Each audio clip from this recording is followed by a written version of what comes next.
আজকে আমি তোমাদের সাথে মজার একটা রেসিপি শেয়ার করব।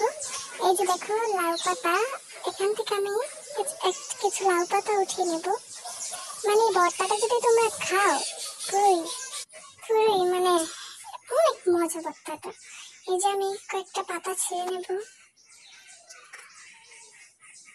এই তোমার 2-4টা হলেই হবে। আর এই হচ্ছে আমার মা ওই যে শুটকিগুলো রোদে দিয়েছিল, চিংড়ি শুটকি। আর এই যে শুকনা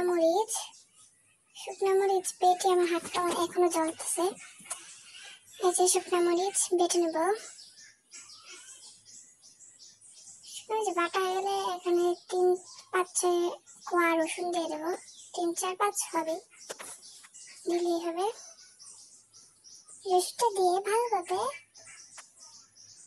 বেটে নেব। বেটে নেওয়ার পর আর এই যে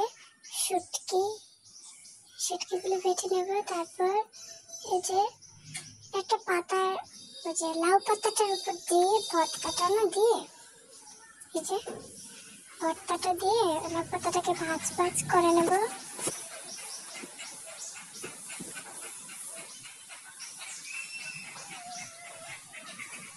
এটাকে আপনারা যে কোনো শেপে দিতে পারেন, ভাজ করতে পারেন।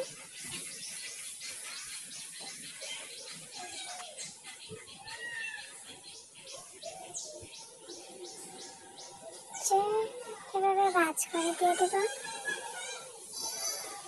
আপনারা চাইলে যদি খুলে যায় তাহলে একটা সুতা দিয়ে করতে পারেন, বেঁধে দিতে পারেন। আমি পারি না দেখে, আমি করতে পারি না দেখে আমার আম্মুরে দিয়ে করাইতেছি। এই যে দেখুন, এই যে রেডি। আপনারা এটাকে এবার পরিবেশন করেন গরম ভাত দিয়ে। গরম ভাত দিয়ে খেতে যেটা কত একটা টেস্টি, যে আপনার খেলেই বুঝবেন। ধন্যবাদ সবাই।